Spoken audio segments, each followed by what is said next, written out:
Look, we've run gyms for decades. We're going to talk about the 5 best people you will run into in the gym. Oh, and we're going to talk about some of the worst people as well. Let's start with the best. I'll give you the first one. The old musclehead. Yeah. Love the old musclehead. And the old guys that's still doing it. Every gym has this person. By the way, every gym has all these people that we're going to talk about. Guy who religiously shows up early in the morning, never misses. It's always early in the morning. Normally wearing the same outfit. Super chipper. And, totally and he's like in his 60s usually, and he's lifting, or she's in her 60s, and they're working out, and they are like the wise person of the gym, ready to help anybody. The oracle. They know everybody. Great attitude. I remember the first time I ran into this person was when I first became a personal trainer. And I was there all day long because I loved it so much. And this guy would come in. He was in his 70s, actually. He would wear this blue tank. You're right, same thing every day. Blue tank top. Yeah. His really nice posture. Kind of good-looking man. Had like full set of white hair. Yeah. And I kept seeing him every morning. Pompadour, usually. Yeah, dude. And he would come in every morning, and he had this great hey, how you doing? Every time. And I said, man, how long have you been working out, dude? I don't remember what he said. He said something probably something like this. Longer than you've been alive. Yeah. He said something like 50. He's normally got a line like. Yeah, he's got a lot of quick one-liners. There's normally a good line with it, He said something like 50-something years, and I thought he was in his 50s. So I'm like, what? And I looked at his birthday, and he was 70. I don't remember, 70-something years old. But they're great because they are like I talk about trainers being the mayor of the gym. They're like the member version of the mayor of the gym, and they're always ready to help people. And they're the greatest. They're my favorite people in the gym. By far. I think it took me some years, though, to appreciate it as much. I think when you're young and full of piss and vinegar and, especially when this is your profession, you're reading all the studies and the latest articles and, you think you're on the cutting edge science of everything, that you know more than this guy and stuff like that, and you listen to him talk about old school stuff, and you're like, we know so much more today than. And you get a little bit older and a little more experienced, and a little wiser, and then you realize the wisdom, and somebody like that's been lifting for 30, 40 years inside the gym, and there's something to be said about some of the things that they've figured out over time, and this is also highlights the point that we always try to make on this podcast when we talk about studies. Studies are incredible. We've learned so much from studies, and they can point you in the right direction, but they don't tell the full story. That's right. And there's so much that encompasses health outside of a controlled study that gets factored in. And the old guy or the old chick in the gym that's been doing it for 40 years probably has figured that out. And so. They're great to talk to, especially when you approach it from a humble place and ask questions and learn. And they're always a good resource. And if you manage or own a gym, like you got to make friends with this person because they have their finger on the pulse of the gym. And if you know them and you're friends with them, you'll know things about your gym that you wouldn't otherwise know. It's really good person to become friends with. They'll let you know when the paper towels are out. Every time. All the details. That's right. Yeah. Next up, I really like seeing this person in the gym, this kind of person. It's the really overweight person who's got that determination and focus. And they're by themselves, they're working out, they're trying hard. And I can't help but feel so just warm inside when I see this person. Yeah. And I always fight the urge to fist bump them or high five them because I don't want them to feel like they're being watched because I know that can be like an insecurity thing. Right. But if they do make eye contact with me, I almost always will go up and just give them a fist bump. And I love this because it takes a lot of courage. First of all, it doesn't matter who you are. Walking into a gym can be intimidating for the first time, but it's especially intimidating when you're visibly out of shape or visibly you haven't exercised, or at least you feel that way. So you walk in and you get in there and you get through it. And they have this look on their face. It's they're determined. They're exercising, and you can tell they're really trying to do a good job.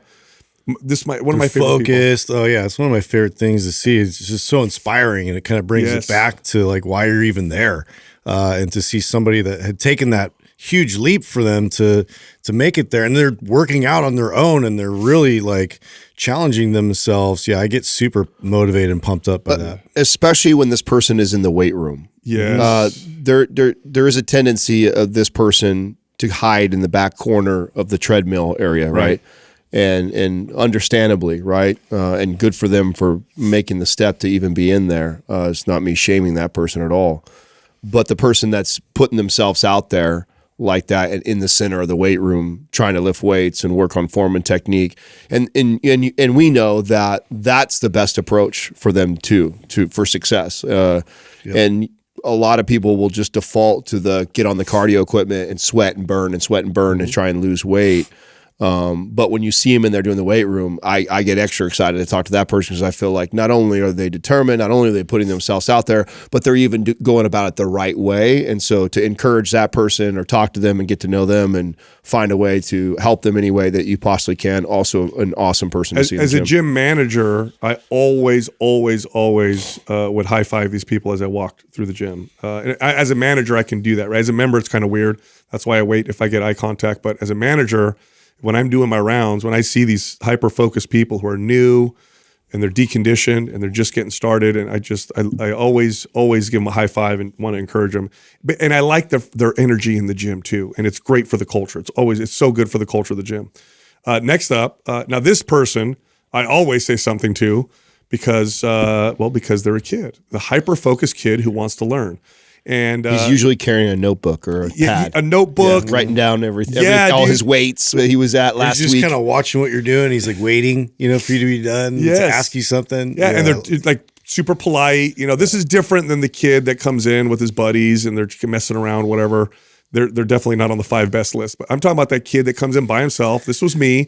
This is why I have my heart, it goes out to them so much because this was me as a kid. I was a 16-year-old. My first time going into big box gyms, I was about 15 or 16. And that was me, man. I was focused. I was going in there. And I remember these big powerlifter dudes took me under their wing because they probably saw the same thing. They saw this kid who's really trying real hard, skinny kid trying to work out. And they wanted to give me a hand. And it really was just a pivotal moment for me. So whenever I see this kid, I always say something to this kid. In fact, I did the other day. There's this kid working out. I've seen him now a few times in the gym, and he's just getting after it, man. And I had him pointing my headphones. He took them off. I'm like, dude, you're crushing it. I've been seeing you in here working out, and he loved hearing that or whatever. Really, really cool. That's cool. Next up is the sweet old lady or everyone's grandma. Every gym has this, by the way. Yeah. Where I go, so I go to a few gyms, but Club Sport is more the country club type gym that I go to sometimes. I've been going there recently, and there's this little Asian woman that goes in. She's an old woman. She always wears these like sweaters to work out in. So it's like these knitted sweaters. And she's always smiling. Yep. She's got just this big smile. And every time she sees me, she does this head nod at me or whatever. And I'm like, because I don't want to look creepy, I want to give her the biggest hug. She's so cute and so sweet. And you could tell everybody in the gym loves her. She's the gym's grandma. Yeah, well, we used to call that the gym's mother, the gym mother. She's like the mother of and always the first to check on everybody. Always, the thing that stands out to me was always smiling, always happy. Yes. You know what I'm saying? Always greeting everybody. Just had that, loving heart. I think that's every gym has one. Every gym should have one.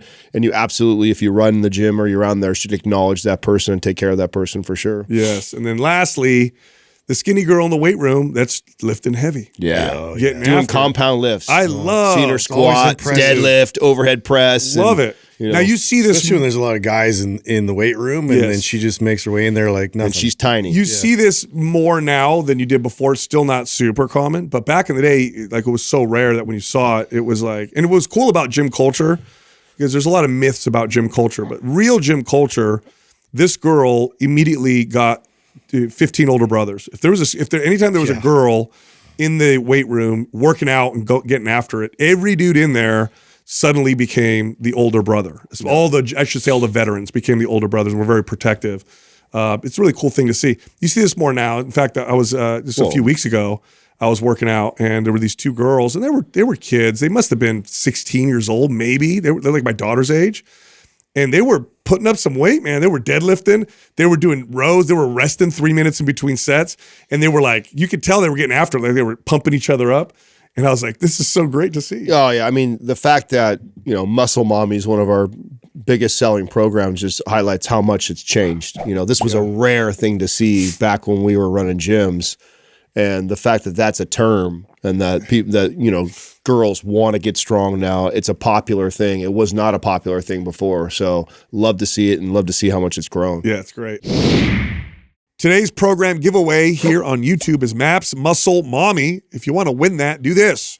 Leave a comment below this video in the first 24 hours that we drop it.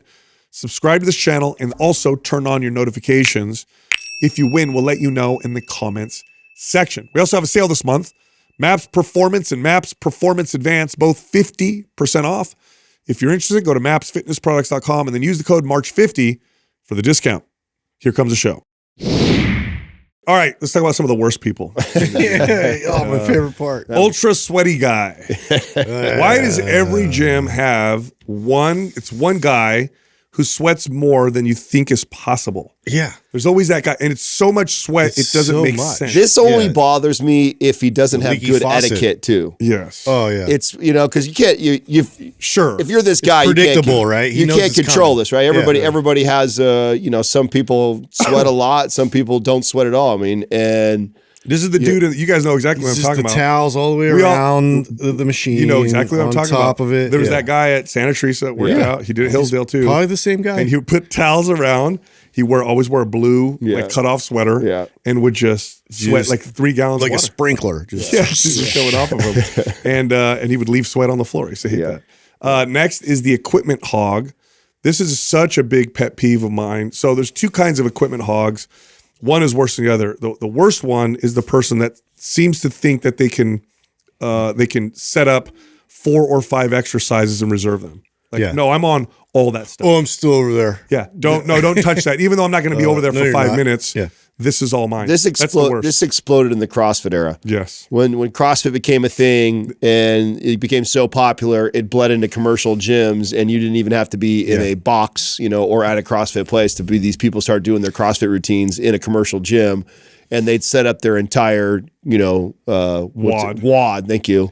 And, you know, think that they get to own that for the next 25 minutes. They got all 4 I would intentionally, even if I wasn't, you know, working out that particular movement, I would I am today. do it. Of course you would. I'm like, oh, that's funny because I'm going to press right here. That's such a Justin thing right there. He would go up do and something about it. I'm using this dumbbell now. Yeah. I can't help it. The second kind of equipment hog that is not nearly as annoying, but is frustrating for people who understand gym etiquette is the person that they're resting in between sets. It's a machine, so it's really easy to move the pin.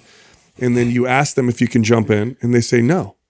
It's like, don't you understand how this works? They don't know it. Super annoying. This asshole's evolved too in the last few decades. He's normally sitting on his phone on social media too, is what he's normally doing. You know, he's messing around on social media for 15 minutes between sets. Time. I finally I went up to a guy and I asked him once. He said no, and then he was doing it again. And I said, hey, while you're talking with your friend, do you mind if I work out? So I made it more clear, like you're not doing anything. Yeah. Let me get on the equipment. Hate it. Next up is the weight dropper, which the weight dropper is never the dude that's lifting the most weight. No, it's like if you're pressing the 120-pound dumbbells and you kind of put them down and it's a little hard. Yeah. I get it.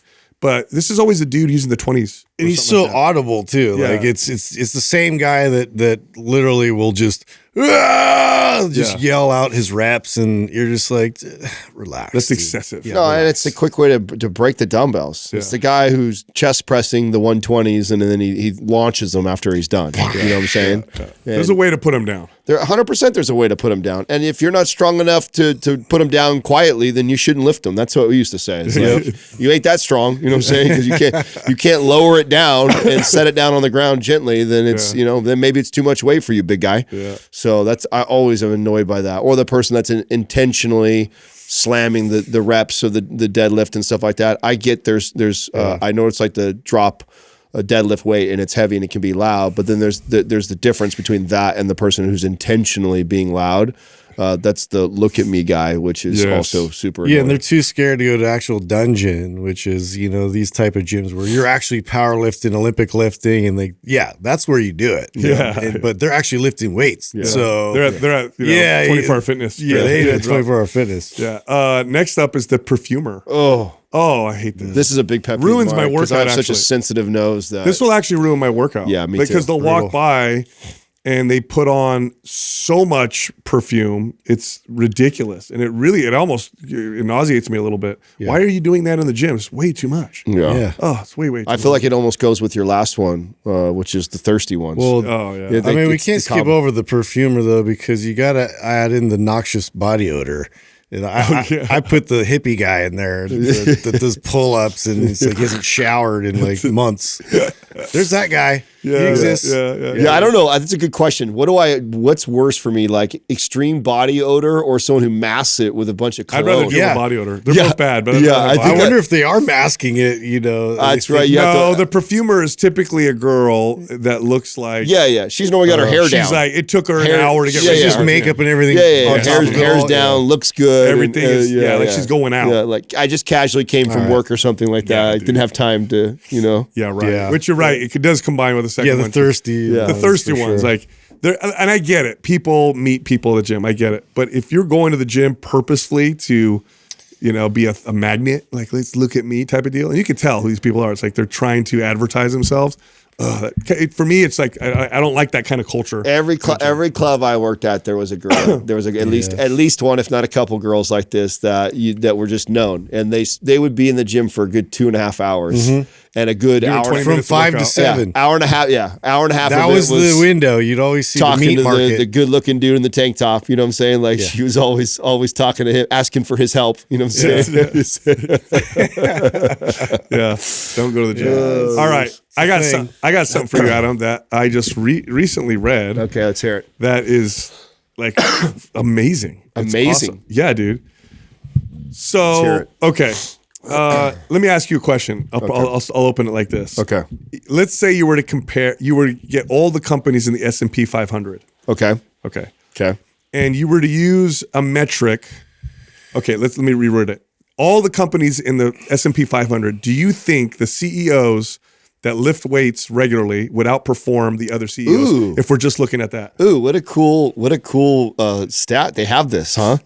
Like, okay, so what is the performance metric on as far as like business growth? Business is growing. They're just looking at performance in the S&P, like stock. And then what value. percentage of the top ones are actually CEOs that work out? Yeah, like you know what? I would actually say it's probably a really high number. High performing CEOs at that level, especially nowadays, especially the era we live in. This would be different 50 years ago, but today, recognize how valuable their health and fitness. They know that gives them a 10% edge. And guys like that and girls like that are high performing, which is what I used to train. I train a lot of people like this. Well, type A.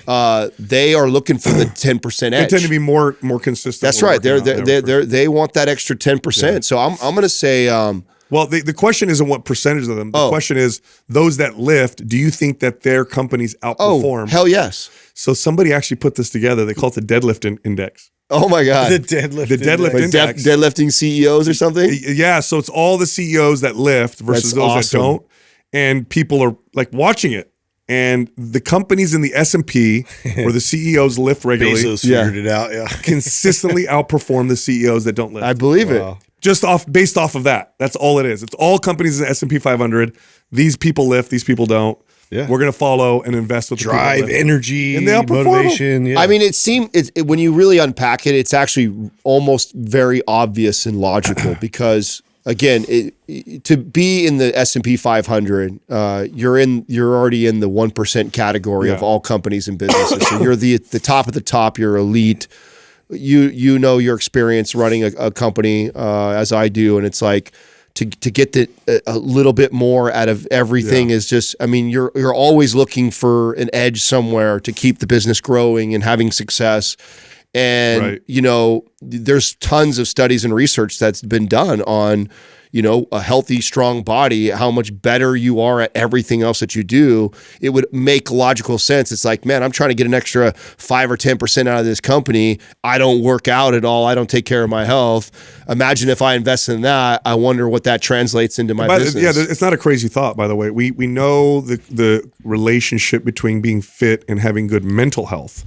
So I can reword it and say, do you think the CEOs better mental health are going to outperform the other CEOs? And the answer, of course, is yes. Yeah, that's well, I could extend that to exercise because exercise so strongly affects mental health. In fact, if proper exercise were an antidepressant pill, it would be the most powerful antidepressant pill we've ever seen ever. The most consistent, works across the board, and it works better and better the longer you do it, whereas other antidepressants tend to get resilient to stress. I think I think it's cool they made an index. I think that's really cool, and I think that it's also a cool sign of the times because I think that is a culture shift thing. Like totally. That's to even do that. Yeah, and you actually dropped a name, Jeff Bezos, and like look at him, right? These guys now, like look at him in his early career, look at him today, look at right? The difference. And I think that's an example of he's obviously been doing business for a very long time, and he was very successful a long time ago when he was dweeby looking and didn't lift weights. He's obviously uber successful now and jacked, and I think that through this last 20 years, because of a lot of good studies that point to mental health and everything that weight training does for you, I think more and more high performing people are aware of that. Did you have any? I had a lot of clients like this. Bill Gates needs to figure that out. Bill Gates, dude. Well, he's a lizard. Did you have a lot of clients who hired you because it helped them with business? Yes, I did too. Yeah, they would comment on that. They'd say, "I'm better at work. I'm better at sales." I didn't know that was going to meetings. Yeah. I didn't know that was going to be my niche. This is why I always talk about how I always tell trainers not to, love your ideas or have a plan on what your niche is going to be, but don't marry it because a lot of times you end up. Your niche ends up being something you would have never thought it was. Right. Totally. If you would have asked me what I thought or what I wanted when I was 18, it looked nothing like what it did when I was in my, late 20s and early 30s. It's just I gravitated to that client. I found that the way I communicated fitness, the things I could help people out with, and there was probably a lot there that I was interested in that client. Right? I have a big interest in business, and I think that. So there's this synergy there of I enjoy the sessions and asking and picking their brain. Simultaneously, I have something to give them because I have fitness and nutrition knowledge. And so it became a niche for me that I ended up leaning into and loved. I loved that. They really value it. Yes. They really appreciate it. Yeah, I had a client. I'll never forget. I had a client who hired me to help him get more fit. And he came back and he goes, I am way better at running my company, and that's why I'm going to keep working with you. It's not because I'm more fit. I'm like, all right, whatever. Yeah. Whatever floats your boat, let's keep going. Yeah. It's really cool. Yeah. All right, I got something that it blew my mind when I read it. When I read the study, it blew my mind. And it definitely... Is this the one we're wrong about? Yes. We're wrong about it? Yeah, we're wrong about it. Oh, good. This is good for the audience. He alluded to this, and I'm like, oh, great. You're just going to blast us on... No. We're definitely wrong. We're wrong on this. And a study now shows it. So I'm going to pull it up for you. So this study compared incline curls versus preacher curls. Now the study was, do they affect bicep growth differently? Not which one builds more bicep, but rather, is there truth? Is there truth to the old, and I swear, old bodybuilders, you know what? I'm going to stop going against old bodybuilders because they always get proven right. What do old bodybuilders say about preacher curls? What does it do? Peak or the bottom part. I remember they were talking about the bottom part of the bicep. Oh, what? Train the bottom part. Incline curls trains the upper part of the bicep, right? You're like, no, bicep is two attachments. Two attachments. It all develops or it doesn't. Well, they did a study on this. And in the study, they found that incline curls develop the upper bicep more, and preacher girls develop the lower bicep more. How? So you actually, how is it hypertrophying a part of the bicep differently? Good question. Yeah, good question. So they probably because it produces high tension. So here's what it says. That they can produce high tension at long lengths while also being subject to high passive tension and potentially stretch-mediated hypertrophy. In other words, so now here's the deal. Other studies show that this maybe doesn't happen. But the fact that there's a study that showed that it happens, and the fact that bodybuilders have been saying this forever. Now, I will say this. I'm looking at the study and looking at the difference. And it's not a huge difference. It's not a huge difference. But there's a difference that you can measure. Would this add up over 10 years? Maybe. Would it add up over a year? Probably not. So for people listening right now, your best bet is to do them all. Yeah. Nonetheless, So one study and just bodybuilder anecdote. That's what you're going to change your mind well, I on? just think it's crazy that it showed anything at all. Yeah, no, I'm, right, I'm yeah, actually surprised that it would show anything at all too, because That's right. it still doesn't make sense to me, the logic behind it. Like where changing the angle is not going to hypertrophy a part of a muscle differently. That's What I've always thought. That's what I've learned. That's what I've now. The feel is definitely different when you do both of them. Sure, of when I course. do a preacher curl, I do feel it more. You down can feel here. the pull. And Yeah, this is why pro bodybuilders, especially in the 70s, said that. That's why they said develop lengthen your bicep. Is They what were they much said, more in which I do. tune with the feel of everything. That's So everything was it's- about feel. yeah. I feel it here. I feel it here. Therefore, this is what's happening. So it does seem to make a little bit of a difference based on this study. Is it enough of a difference to focus on? I don't think so. And again, I'm looking at the differences in size, and you're looking at 10%, not even 5%. So would that add up? It would take a long time for that to add up to make a difference. Nonetheless, fascinating. Yeah, Fascinating. And you know me, I'm always gonna Surprised, gonna challenge by that. whenever we talk about stuff like this is that it still doesn't trump novelty. Of course not. Right. And so that's that's why I always drill that back home to the kid who's trying to work on their bicep peak or develop a muscle a certain way. And they read a study that says, hey, doing this way will develop this part of the muscle more. It's like, well, yes, that's true. And even in this case, let's say that is true. And let's say this guy says, I want to develop my peak. Therefore, I've been doing the incline curls like crazy. Right. Or I want to build the lower part. So I do preachers like crazy. Okay, great. You've been doing that at all your bicep workouts for the last year. Cool. Do this now that you have never All of done, it's gonna grow more. and that's going to grow the peak or the end, whatever you want more. And so understanding that, okay, that makes sense. So what that should do is make sure you don't neglect that, because that's an area you want to focus on. This research says that that's one of the best exercises for that. But then you don't want to get so married to it that you neglect all these other movements, because then they become superior for that thing you're trying to go after due to the benefits of novelty, and that is always better. And I wouldn't change my advice. I still wouldn't go back and change any of my Right. advice. Now there are some plausible explanations for this that would back up the way we've always communicated it. And this individual that posted this talks about this a little bit, does a great job. Menno, you guys know who Menno Henselman is? Okay, so he's amazing. So, and I like what he says here. He says, it is plausible that the preacher curl develops the brachialis a little bit more than the bicep because of the angle. And the brachialis is kind of down here below the bicep. So maybe that's what's causing more of that growth to look like it's coming at the bottom. That to me would make more sense.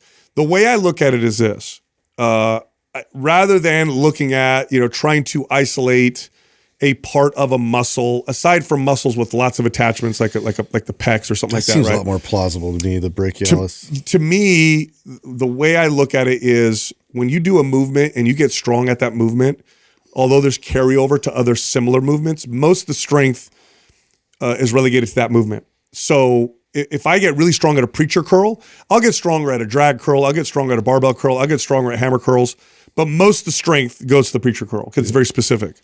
So for me, it's always about training in these different movements because it gets me stronger at all of them, and getting stronger at all of them will probably lead to the most development, the best development. Overall, well-rounded development. which I've experienced with clients and with myself as well. Yeah. Hey, sorry to interrupt. Look, I have a free guide that teaches you how to lose fat in 3 steps, just 3 steps that will burn the most amount of body fat and help keep it off. This guide is totally free. We're giving it to everybody right now. If you want it, click on the link at the top of the description below. All right, back to the show. I had something I wanted to talk to you guys that's not fitness related, but I think you could throw it in the category of probably health, definitely mental health and well-being, especially for our children. And so that's why the conversation interests me. I'm probably not the best person to communicate it because of my own habits and behaviors around it. But I don't know how aware you guys are of this, but the rise and the climb in gambling in kids is unbelievable. How are they gambling online? Yeah, I mean, it's not about kids, bro. Because of FanDuel, DraftKings, it's legalized. You know, there's a thing came out the other day. I know this. So are they faking that they're 18? 80% of kids in high school say they've gambled money on sports. Wow. Wait a 80. minute. How are they doing this? Does you have to be 18? No, dude. Well, I don't know I don't know how. Yeah, they how probably just hit a button that says, Yeah, "Are come you on. 18?" Yeah.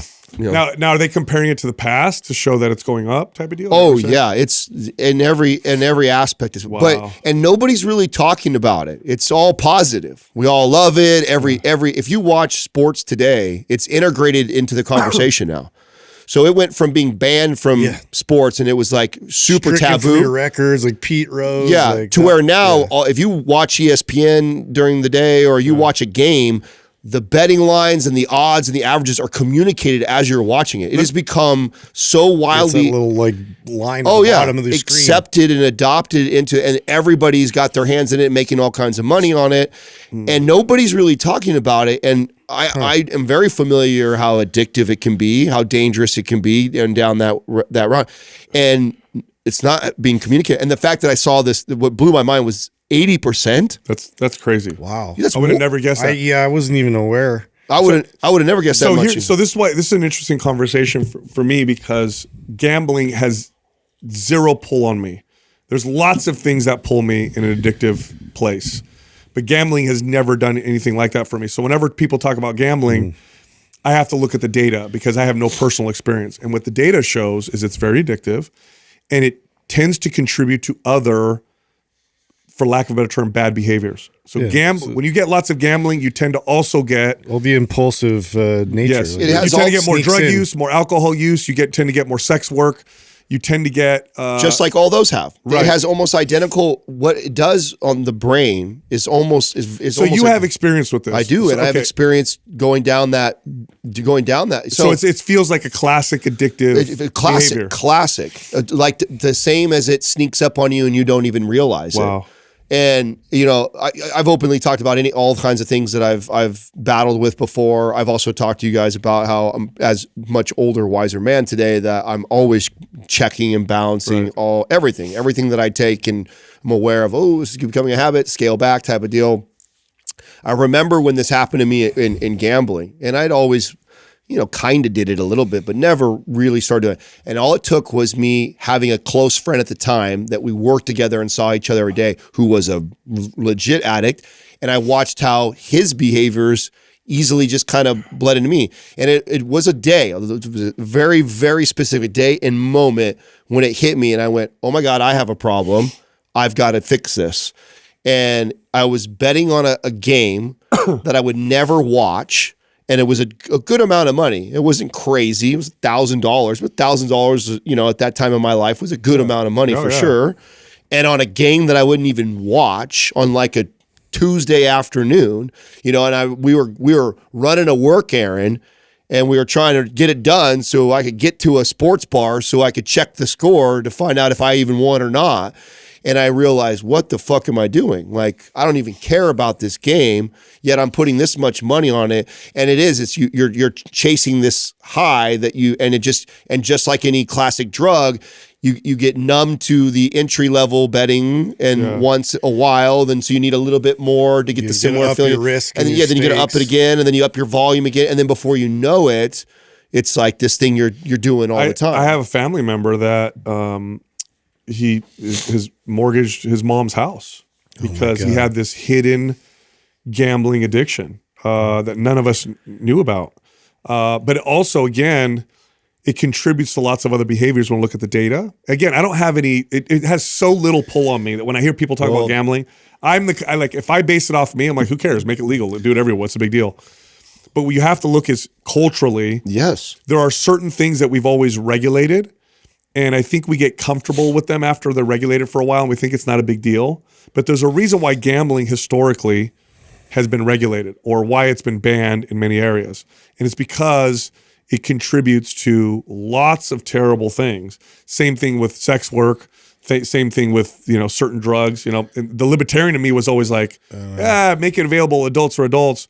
As an older, wiser man, now I know, probably not a good idea. It's too pretty crazy. Like a lot of head trauma and a lot of they're associating with these impulsive behaviors, and so you'll see a lot of football players, a lot of athletes, really get into gambling, drugs, and all the things alike. But there's a direct correlation there with head issues and head injuries with like falling and succumbing to these type of impulses. And so that's always been something I've been conscious of. Like I've been trying to keep like a barrier there, because I could see myself having those tendencies towards like, like getting that juice and getting that kind of like impulse. Well, and think about the young adult mind too, the young kid. The reason why this came up for me was like, it was just what they'll do is they have a very plastic Yes. brain. What they'll do, and this is with any type of addictive behavior, it'll start to wire their brain to be more addiction prone. So if you get a kid in an addictive spiral in one direction, it makes them more prone to do this with other things later as an adult. Right. Because the brain is plastic and it starts to form and shape itself around this behavior, this dopamine seeking, which it's way more complex than that, by the way. Everybody's like, oh, it's just dopamine. It's way more complex than that. But you'll find yourself having struggling with lots of different types of things later on as an adult if it starts as a kid. And I years ago, I bought shares in all those companies because I knew that it was coming. And so I knew it was, but I had no idea at the rate it was climbing. And then again, in young kids, like I would have never guessed a staggering number like 80. What else do you know that 80% of kids said that they've done? Do you think fantasy football really had a big impact on that? Of course, that has I would think that'd be like the gateway to kind of introducing them to. Well, that's kind of like how DraftKings. I don't know how familiar you are with DraftKings and the way those are structured. Yeah, it's structured like fantasy sports. Like, so for Sal, I'm not sure knows anything about fantasy sports or not. It's like Is that where you dress up like your favorite athlete? No, it's not. It's not. They do. They wear their jerseys and stuff. They draft. But it's where you basically have a team and name a sport. Doesn't matter. Yeah, you make a team based off of your player. I know and you pick them and you draft them and then the points and you win. And so that's team is based on points. That goes back forever. People were doing that a long time ago before it became organized and popular. And now these companies have found a way to gamble on that. So now it's become instead of a whole season, you play one team. It's a weekly thing. And you can play every sport, and you can do all kinds of different players. And isn't it interesting though? Isn't it interesting that these behaviors tend to accompany or spur on or trigger other addictive type behaviors? Like gambling tends to go with alcohol. Drugs tends to get involved. You tend to see sex work or that kind of stuff. And isn't that funny? Well, with these types of behaviors, like choose any of these behaviors. It's all the same from a dopamine perspective. Yes, rush from it. Yeah, and so that's the chemical physiological explanation, right? And subconsciously, what is the brain is seeking that, right? And it's learning and it's tapped in. It's like, oh, that feels good. Do that again. And then it's like, oh, this thing also does that too. Oh, do that again. That feels good. Vegas figured out how to put it all together in one place. Yeah, no. So it's it's really interesting to see. I mean, and you're seeing things you've told me. I've told you guys about that. What's not app that's popular right now too, where I told you I've watched my buddies get back into the card game and they've found a way to create that like card trading and card buying to incorporate gambling into that also to make it more addictive. And that's seen that a lot more half of what's made this app explode. And I mean, your kids, I guarantee all your guys' kids know what What's Not app is. It's a very popular app with the younger kids. And so, and you as a parent, and I think that's why I wanted to talk about this, because it seems pretty innocent, like I don't know, until I really sat down and thought about this, like how dangerous this could be, or what does this look like 10 years out? Would I be a parent that would be like telling my son, "Oh no, you can't do that"? What's funny it's about interesting. Yeah, well, just because like this is related. It's because my oldest is so into stocks, and he's like very much wants to be a day trader, kind of a stock person. I'm like, and it's very closely associated with gambling, and he's trying to always justify. He's reading all of the information on every company. He's trying to get ahead of like the news and like really trying to, do his due diligence in terms of like his strategy and these kinds of things. And I'm like, this is great. This is kind of like an self-education he's going through with this. But at the same time, I do have these conversations with him a lot just to make sure he's not just like, making really rash decisions and really impulsive things to like, no, I got to sell right now and I got to do this. And, and I'm like, this is very close, to gambling. And so, we got to really kind of stay ahead of this. Yeah. It's the chemical explanation, right? The physiological explanation is that whole dopamine reward system. Right. How it down regulates. You need more novelty, more gambling. So what gambling addiction probably looks like is it starts small and it gets bigger and bigger, and the risks get bigger and bigger, which would follow the classic behaviors with any addiction.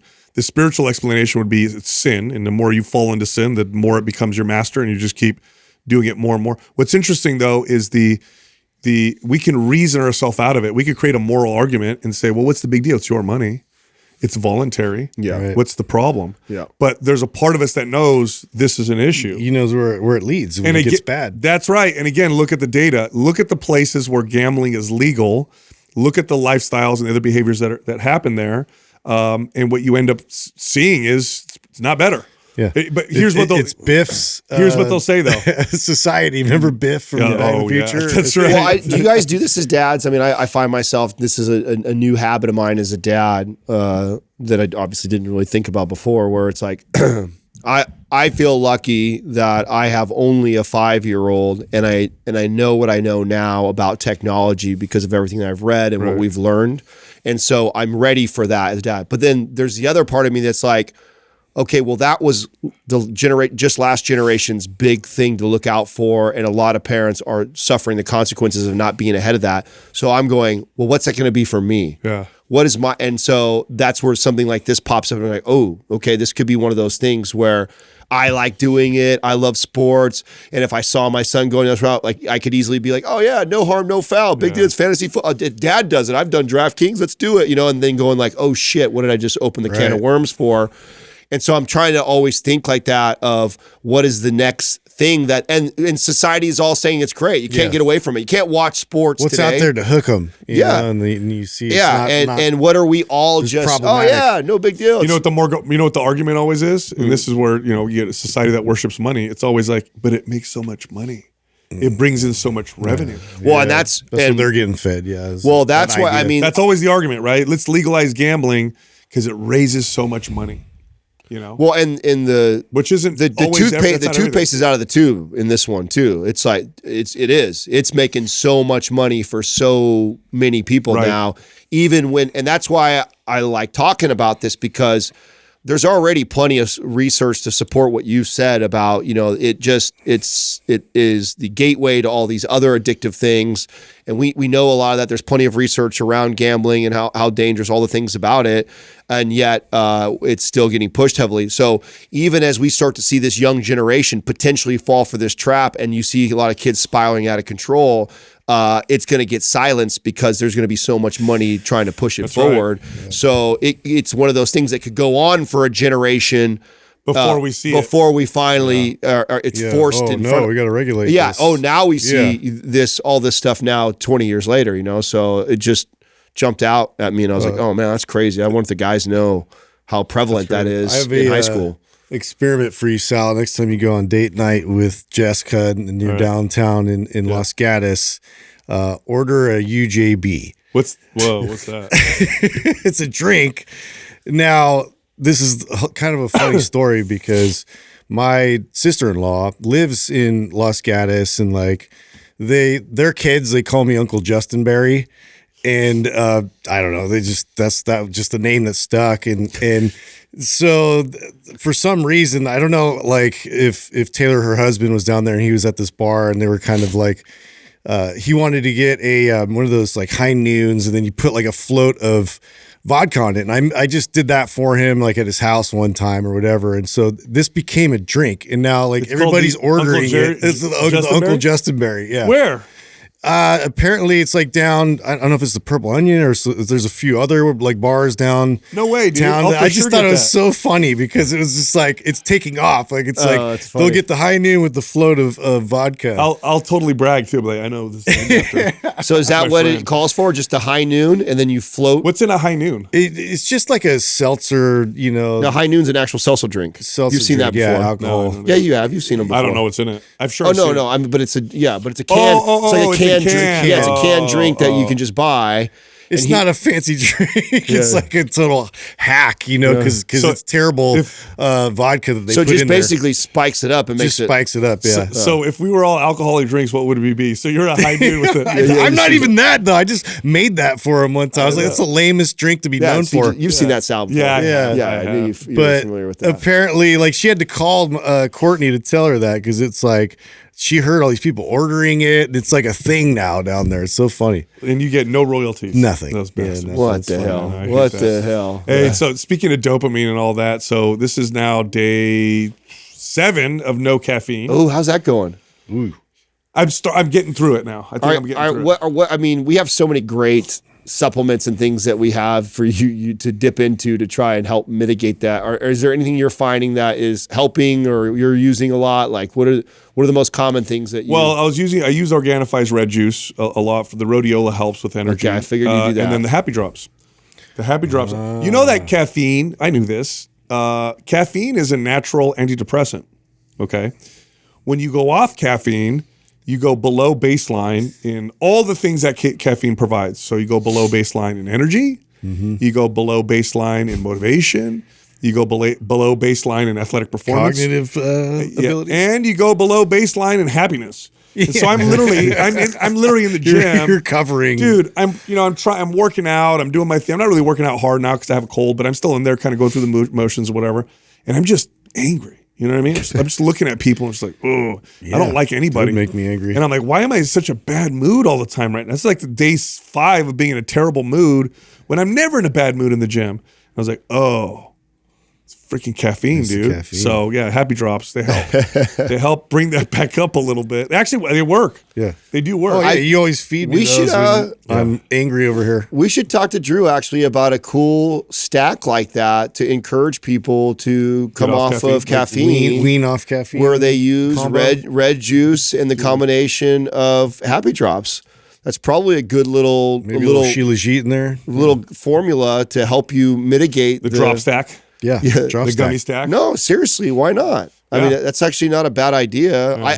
When we've talked about it, I almost always get DMs of people asking me about that process for us of coming out. They know, like, Adam, I haven't not had caffeine for 5 years, and I listen to you It guys talk. sucks. It's a shitty withdrawal. It really does suck ass. You know what's funny? You say that. It's just like it just highlights how different everybody's bodies are. Like everybody is like certain things really, really are tough for me to let go of. Other things are not so tough. Could you go cold turkey on caffeine? Yeah, Does it I bother could, you? yeah. You don't get migraines? No, I literally when I just got sick. I was sick with the flu. Well, you were sick though. I know. I don't take caffeine when I'm sick either. Like super sick. Yeah, well then I mean, 5 days go by, I don't have it. And I'm the first day back. It's not like, oh, I need this. No, I know that. But let me ask you: Have you ever gone cold turkey not sick? Yeah, Like how long do you do it for? I mean, I can go for a week, no problem. And it's okay. Yeah. No, you don't notice anything. I mean, I can notice a dip in energy because I had that. I don't have that thing going. So I don't get. But a like if I go on migraine. when I go on vacations and things like that, like I tend to take my natural breaks off of weed, take my natural breaks off of caffeine, and I can be very regular about both of those, and then all of a sudden, and then it doesn't. That's not one that's hard for you. No. I just for me it was just the lack of like energy and sharpness. Like and I work out in the morning. That's what it is. Is I work out in the morning, and working out without caffeine first thing in the morning sucks. Brutal. Yeah, It is see, I not don't cool. do that. I can only imagine that. Yeah, but I don't get migraines. I know Justin, you said you get migraines, right? Yeah. When you come off cold turkey? I'll get migraines if I do it too quickly and abrupt like that. So I have to work my way down. Oh, that sucks. All right, speaking of supplements, a study came out on creatine and glycogen. You want to hear this is cool, a cool one. So creatine does everything, I think. I think it does everything. So It's starting to look like that. yeah, so creatine ingestion augments dietary carbohydrate mediated muscle glycogen supercompensation. In other words, In other words, it In other forces words, more creatine- carbohydrates to the muscles. creatine Wow. increases or improves glycogen resynthesis or recovery or getting that glycogen back in your muscles, which it probably goes to amino acids as well. Wow. It probably applies to amino. If it's driving more glycogen, I would assume it's going to do the same thing with amino acids. It just does so many things. Just another benefit. And then we had Alex on the show, and he talked about taking higher doses. Have you guys experimented with higher doses yet? Yeah, not really. I've been trying to do that a bit. I'm doing like 15 grams a day right now. So Do you feel like you notice a difference? no, nothing. Yeah, Nothing yet. I don't- I'm going to keep going and see what happens. Find that limit, dude. Yeah, What if it's not there? Yeah, huh? There's no limit. I'm at 5,000 milligrams a day, 5,000 grams. 40 a day. gummies. Yeah. I eat a whole You'd bottle. be snacking all day, just like everything else. But yeah, so improves. There are studies that also suggest that it improves insulin sensitivity. So creatine, man, it's just again, it's one of those supplements. By magical. the way, if you have digestive issues with creatine, try this. Try taking it in small doses throughout the day. That seems to solve it for most people. Another great reason for gummies right there. Yeah. Because instead of trying to do a powder thing and doing like a little bit, it's just like, Yeah, eat a gummy, eat a couple. Yeah, that's a really cool way to do it if you want to try and spread it out. that's for right. Sure. So Adam, you and I both have this same coat. We both got from State and Liberty, the pea coat. Yeah. It's the most commented on article of clothing that I have. Oh, yeah. I get random people always come up to me and ask me where I got it. Yeah. Well, especially because they make everything to fit. So Do you have amazing. one too? No, I don't have a pea coat, but I have their blazers and I have like their shirts, especially their t-shirts. It's like a glove. Yes. It's crazy. It's my quick way. Like Katrina wants to go out to like a nice dinner and stuff like that, and it's like I could be ready in 2 minutes. I throw on my Meta pants first, right? Because those look, I can kind of drive a white t-shirt and that pea coat, And you're done. and then like it makes the outfit look dressy. I'll go into any fancy restaurant looking like that, and I'm Sharpen everything and up. I'm comfortable, look sharp. So I've tried other pea Always get coats because I compliments like for the the style of pea coat, the way it's like long or whatever. My arms never fit in them It's because a very East Coast kind of look, I would say. It is. It's cool though. my arms never fit in pea coats, okay? Because they're made, if they fit my body, they're not going to fit my arms, right? Because I work out. It's just, a lot of guys who work out have this problem. This one, it fits. Yeah. This one fits my Well, I arms. mean, that's what makes State and Liberty so awesome. Yeah. That was the whole mission statement was Yeah. to go after fit people that want to wear nice clothes, because that's always been the most difficult thing. I mean, I'm sure you guys all went through this too especially when we were younger and working out and like get a button-up t-shirt or something like that, and there's like a big parachute, like a mushroom. You know what I'm saying? It's like if you got it to fit your neck and your arms and your shoulders, then the bottom of it was all wide. Then you had to go take that shirt and spend another $30 to get it tailored just so it fits right. It's just like You get the one that fits your waist, but then your neck is no way you're gonna button that up. Yeah, It'll where explode. they make them. I mean, there's not a lot of. Can't think of another company that I can buy a dress shirt or nice clothes, pea coat, where I off the rack can wear looks it. tailored. Yeah, looks tailored and fitted to me. Yeah. But it's just how all their cuts are. So it's good stuff. I love them, man. Hey, I saw a meme today I want to bring up with you guys. Iconic vehicles from our childhood. Oh yeah. Okay. Can you guys name some vehicles that are just iconic from when we were kids? Ghostbusters. Come on, bro. Excellent. Yeah. Excellent. Ferrari F40. No, well, okay, yes, but I mean iconic from you know what that The qualifies. Testarossa, though, right? Yeah, From- Testarossa. I'm talking about like stuff on like media, like popular media. Yeah, I TV mean, movies. F40 would be up there though. What was an F40 in? Was it in any movies? It was on everybody's posters. That's Yeah, for sure. Every yeah. dude had a F40. The 18 van. 18 van, 100%. Yeah, dude. Yeah. 100%. The Wienermobile. Huh? The Oscar Mayer Wienermobile. No. The I don't know if- Batmobile. Batmobile. That's Batmobile when you for were a sure. kid. Yeah. That's when They you- had other versions. Yeah. Not the Adam West version. Yeah, no, Adam West. Yeah. the purple one. Yeah, that one was lame, dude. What about I was the? teasing Doug earlier about this. I was talking to him about this. Yeah. And I always made, I always tease Doug. I'm like, oh, you're old or whatever. And I was like, Doug got the Chariot. Yeah. I remember Chariots. What about the Mystery Machine, dude? Yeah, The Mystery van? Machine for Yeah. sure. Come on. How about Knight Rider? Yeah. Yeah. Oh, yeah. definitely. Dude. Yeah. Airwolf. Airwolf.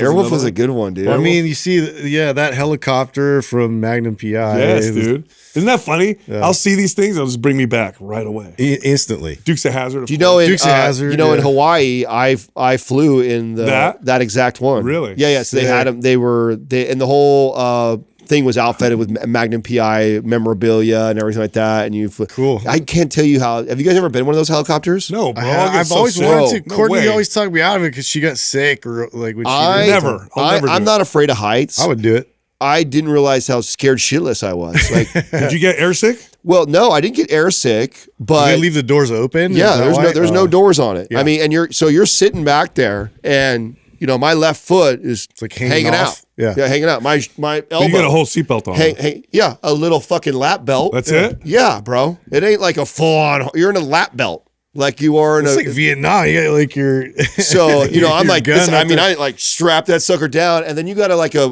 I didn't let go of that handle for an hour. Whole ride. Just white knuckling it. Just holding on to it the whole time. I just could not get. I think that's one of those things that sounds more fun than it is. You know what I mean? Like, hey, do a helicopter ride around Yeah, Hawaii. like skydiving. Yeah. Yeah, Well, no, I wasn't into that. You know what sounds fun but sucks? You guys ever have a boat pull you and you're in the parachute? What's that called? Where they pull you? Paraglider. Parasail. Parasail. Yeah, parasail. it's so boring. You're just up in the it's slow and you're just looking down. No, I'm higher. Yeah, wow. No, I'm Here I lower. am. Let me back down now. Yeah, it was going over Hawaii was cool. It was beautiful, so that's a cool way to see Hawaii. But I think there was a time where I'm like, okay, I'm good. Yeah. I've seen enough. I did it. It was fun. It wasn't like the whole thing was like fully. I was surprised at how I didn't think I would be scared. I wasn't like hesitant and all. I'm like, yeah, let's do it. And then I realized like, oh shit, this is a little unnerving. Well, I heard on that one side of the coast in Kauai, like this helicopter company got their whole start because of this stunt helicopter, like for a movie that went underneath this cave, like part on this beach, like famously like flew underneath it. And then I think there was some bet or something if he did it again, and then he did it again, and then won some contract to get this like fleet of helicopters. They told us that we took those like boats. They're almost like inflatable boats, and they take you along the coast there. And the Nepali was that? The Nepali coast. Nepali coast. And oh man, it's so much fun. But it's like on the way back, after you're just like it slams you around, and it's like fun, but then it's not so fun on the way back. Well, when you read up on all the reviews on all those helicopter rides too, and because there's a ton of competitive companies on the islands, it's like they all crash. It's not like, what? Oh yeah. What do you mean they all crash? Like every company that does it has one go down. It's like not that it's people not die? Like no, a lot of times they don't die. A lot of times they're able to let it settle it down and they're okay. But it happens more often than you would think.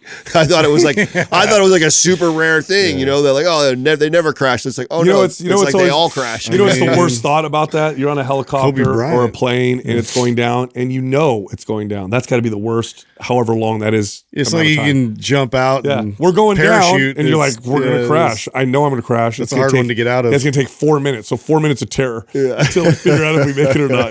Oh, terrible. Paleo Valley's bone broth protein is the best tasting protein I've ever had in my entire life. Their chocolate, it tastes like chocolate donuts. Their salted caramel flavor, it's so good. It's like a drink you get from Starbucks. It tastes so good. It's minimally processed. It's very high in collagen. It's 100% grass-fed bone broth protein. Easy to digest. The easiest to digest protein I've ever had. If you want to bump your protein intake, you want one that's easily digestible and delicious, go to paleovalley.com/mindpump. On that link, you'll get 15% off. All right, back to the show. This segment of the podcast is brought to you by Mind Pump Fitness Coaching. This is the #1 course that teaches trainers and coaches how to build sustainable 6-figure plus businesses and careers in fitness. Look, it's roundtable based, so you can hear Adam, Justin, and myself teaching you how to build a better business, get more leads, close more deals, close bigger deals, and be more effective trainers. By the way, our course is nationally recognized. In fact, it gives you 1.9 CEUs with or for your NASM certification. Find out more at mindpumpfitnesscoaching.com. First question is from Kevin OG. When reverse dieting to boost metabolism for fat loss, can I eat less and skip walking 10,000 steps a day? Why is there so much advice to walk? Okay, so in other words, can I just simply walk less, and through the reduction in burden calories, that would be the reverse diet essentially.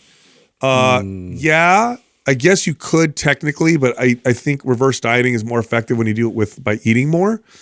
Now, why is there so much advice for walking? Because it's so closely connected to just overall health, and because it's easy. And it's easy to do. And it's also a hack for us to help clients who are reverse dieting to not put on excess weight. We're not advising them to do a bunch of high intensity cardio or anything, but creating those extra steps and movement throughout a day is enough normally to mitigate that extra 100 to 300 calorie boost nutritionally that we do.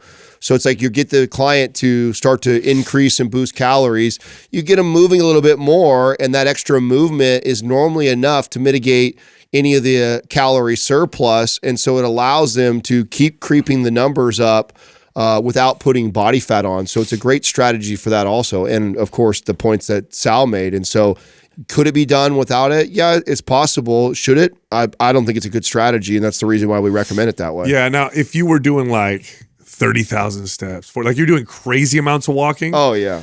Then yeah, and the goal is to speed up metabolism, build muscle. Then I would reduce the amount of activity, just like if you're doing tons and tons of cardio. But 10,000 steps a day is not bad. It's a good amount of activity, but it's not bad. I don't think you should cut that in an attempt to reverse. Next question is from Kathy Steinhilb. How can I prevent my upper back from taking over everything, and I mean everything, from chest press to overhead press to rear delts? Is it just a matter of focus? Yeah, so they're probably feeling tightness in their traps is what they're probably referring to. Whenever you're trying to get a tight muscle to relax, you want to look at other contributing muscles that help with stabilizing that area. Typically, tight traps means weakness in the rhomboids, mid-trapezius. Typically means you don't get good scapular retraction and depression. So with clients that would suffer from this, I would have them do downward shrugs with a lap bar. That's where you're holding onto a lap bar strap above your head. You're shrugging down. I would have them do cable rows, scapular circles. You have to work on the root issue. Otherwise, your upper back, your traps is going to be stabilizing everything for you. And that's why you feel it in everything. You feel it in everything because all your upper body exercises it's your default. That's right. It requires shoulder stabilization. And right now, you're lacking in some areas. So the rest of you is taking over. If you made a conscious effort to doing scapula circles before every workout, priming that first, I bet you'd see a huge improvement in this. Probably just from doing that. And normally that helps you peer into, oh, this is what's going on, and then you try to practice that stuff even more. It's just like anything else, like just like training yourself to brace properly, or like just being able to stabilize a position, so that way it opens you up into better posture and form. And this is one of those things. It's just going to help your overall, especially if it's so dominant and it's like taking over exercise, where this is like really all you feel.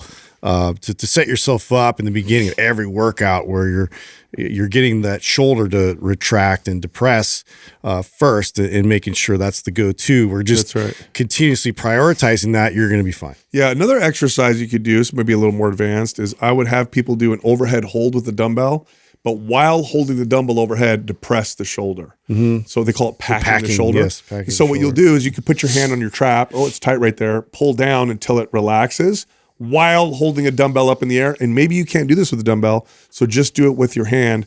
This will teach you to activate the muscles that need to be activated for better stability. Yeah, and a good deep tissue massage too might help to unlock some of that movement. If it's difficult for you. Right before you work out. Yeah. It's a great time to do it. That's a great exercise to do right after you do those scapular circles, because you first get the ability to, like, the scapular circles, and using the wall for feedback is a great way to like figure out and learn how to articulate the scapula. And then you kind of go like, okay, I get it now. I know how to do this.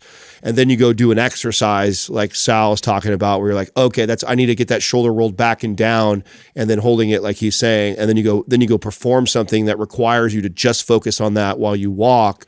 And that's a great way to progress you into the workout, where you then do these exercises where before you felt like your upper back was dominating the movement.